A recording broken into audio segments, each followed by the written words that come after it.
ની વાત કરીએ તો અમદાવાદના જમાલપુરમાં કોંગ્રેસના નેતાઓએ કરોડોની જમીન પર દબાણ કર્યાનો ભાજપ નેતાએ આક્ષેપ કર્યો।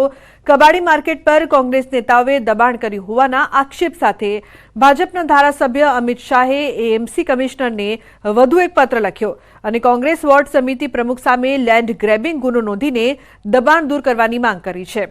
ભાજપ ધારાસભ્યના પત્ર પર કોંગ્રેસે વળતો પ્રહાર કર્યો।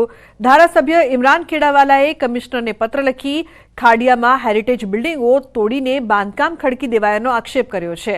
2800 હેરિટેજ જગ્યા પર ગેરકાયદેસર દબાણ થયાનો પણ આક્ષેપ કર્યો છે।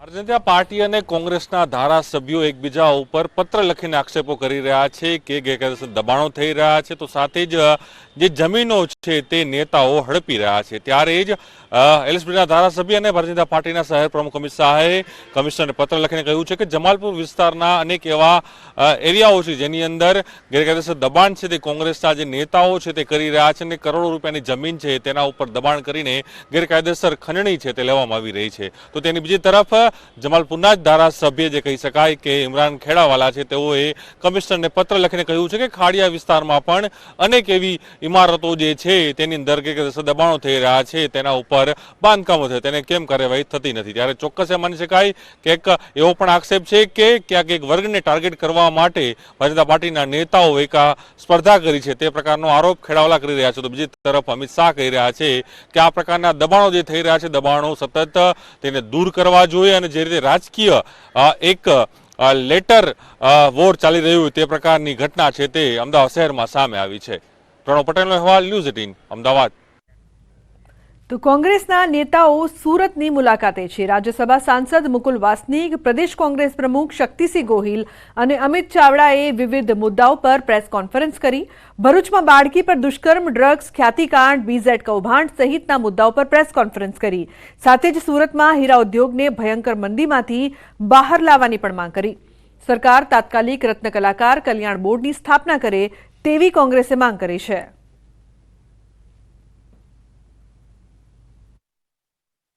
જે શ્રીમંતો માલામાલ થયા, મધ્યમ વર્ગનો માણસ આજે મુશ્કેલીમાં છે, એના વચ્ચે એક પોઝિટિવ એજન્ડા સાથે અમે આવતી ચૂંટણીમાં જઈશું। મુખ્યમંત્રી કોણ બને છે કોઈ મહત્વ નથી, અમારી વિચારધારાનો મુખ્યમંત્રી હશે એ ફરી ગુજરાતની અસ્મિતાનું પુનઃસ્થાપન કરશે જ્યાં આ બધા પ્રશ્નો, પરંતુ લોકોના હાથમાં છે, પરિવર્તન આપવું એ પણ લોકોના હાથમાં છે। અમે અમારો સકારાત્મક એજન્ડા લઈને જરૂર જઈશું। રાજીવ ગાંધી શ્રમિક કલ્યાણ યોજનામાં જે સુધારાનો છેલ્લો પરિપત્ર થયો કે 2016માં 6/9/2016માં જે સુધારો કરવામાં આવ્યો અને કામદારોની ચિંતા કરીને એમાં કહેવામાં આવ્યું કે કોઈ પણ કામદાર પોતાની નોકરી ગુમાવે, બેરોજગાર બને તો એને જે છેલ્લો પગાર મળતો હશે પગાર ના ધોરણે પહેલા 1 વર્ષ માટે પગારના 50% રકમ એને બેરોજગારી ભથ્થા તરીકે મળવાપાત્ર છે। તો શિક્ષક ભરતીને લઈને ઉમેદવારોમાં ભારે રોષ જોવા મળી રહ્યો છે। ટેટ અને ટાટ એક પાસ ઉમેદવારોમાં ભરતીને લઈને નારાજગી વ્યાપી છે। સત્યાગ્રહ છાવણી ખાતે ટેટ ટાટ એક પાસ ઉમેદવારોએ વિરોધ પ્રદર્શન કર્યું। ધોરણ 1 થી 5માં ભરતીને લઈને પીટીસી ઉમેદવારો એકઠા થયા હતા। ધોરણ 1 થી 5ના શિક્ષકોની ભરતી વધારવા માટે માંગ કરવામાં આવી। 2011 થી 2023 સુધી ધોરણ 1 થી 5ના શિક્ષકોમાં 7,500ની ભરતી, જ્યારે ધોરણ 6 થી 8માં 45,000ની ભરતી કરી હોવાનો દાવો કરવામાં આવ્યો છે। ધોરણ 1 થી 5માં 16,000થી પણ વધારે જગ્યા ખાલી હોવા છતાં 5,000ની ભરતી કરવા સામે ઉમેદવારોએ સવાલ ઉઠાવ્યા છે। હાલ અમે ધોરણ 1 થી 5 જગ્યા વધારા માટે ગાંધીનગર બધા ભેગા થયા છીએ। હાલ અમારી જે રજૂઆત છે એ સરકારને એ છે કે જે સરકારે 24,700 શિક્ષકોની ભરતી બહાર પાડી છે, બરાબર છે, એ બદલ સરકારનો ખૂબ ખૂબ આભાર, બરાબર। પછી બીજી વાત કે સરકારને મારે કહેવાનું કે તમે 6 થી 8માં 70% જેવી ભરતી, જ્યારે 9 થી 10માં 50% જેવી ભરતી અને 11 થી 12માં 50% જેવી ભરતી, જ્યારે ધોરણ 1 થી 5માં 33% જેવી ભરતી કરેલી છે। એટલે કે ધોરણ 1 થી 5માં હાલ 17,980 જગ્યા ખાલી છે। એની સામે સરકારે માત્ર 5000 જગ્યા આપેલી છે, જે અમારી સાથે અમને અન્યાય લાગે છે. તો હીરા ઉદ્યોગમાં છેલ્લા 2.5 વર્ષથી સતત મંદીનો માહોલ છે, જેમાં દિન પ્રતિદિન વધારો થતો જોવા મળે છે. જેથી બોટાદ જિલ્લા ડાયમંડ એસોસિએશન દ્વારા હીરા ઉદ્યોગ સાથે જોડાયેલા કારખાના માલિકો સાથે બેઠક યોજી હતી, જેમાં જરૂરિયાતમંદ રત્ન કલાકારોને જેમ્સ એન્ડ જ્વેલર્સ મુંબઈ તેમજ ડાયમંડ એસોસિએશન બોટાદના સહયોગથી કીટ આપવાનું નક્કી કરાયું છે. જિલ્લામાં આશરે 1200થી વધુ કારખાનામાં 70,000 લોકો રત્ન કલાકાર તરીકે કામ કરે છે. હાલ મંદીનો માહોલ હોવાથી તે લોકોમાં ચિંતાનો માહોલ છે, જેથી જેમ્સ એન્ડ જ્વેલર્સ દ્વારા 50 લાખ તો બોટાદ ડાયમંડ એસોસિએશન દ્વારા 15 લાખ મળી કુલ 65 લાખના ખર્ચે જેમની આર્થિક પરિસ્થિતિ ખૂબ નબળી હોય તેવા લોકોને આવનાર દિવસોમાં રાશન કીટ માટે આયોજન કરવામાં આવ્યું છે, જે વિશે બેઠકમાં ચર્ચા કરાઈ હતી. બોટાદના તમામ કારખાનાના શેઠશ્રીઓને બોલાવવામાં આવ્યા હતા. Gems and jewellery national relief foundation મુંબઈથી 50 લાખ રૂપિયાની એક સહાય આવી છે. બોટાદ જિલ્લા ડાયમંડ એસોસિએશન વતી 15 લાખ રૂપિયા ફંડ ભેગું કર્યું. ટોટલ 65 લાખ રૂપિયાનું ફંડ ભેગું કરી અને રત્ન કલાકારો ભાઈઓ બહેનોમાં જે સામાન્ય માણસ હોય એના માટે કીટ વિતરણ બાબત ચર્ચા કરવાની હતી. તો આશરે 6000 જેટલી કીટ બનાવવા જઈ રહ્યું હોય બોટાદ જિલ્લા ડાયમંડ એસોસિએશન.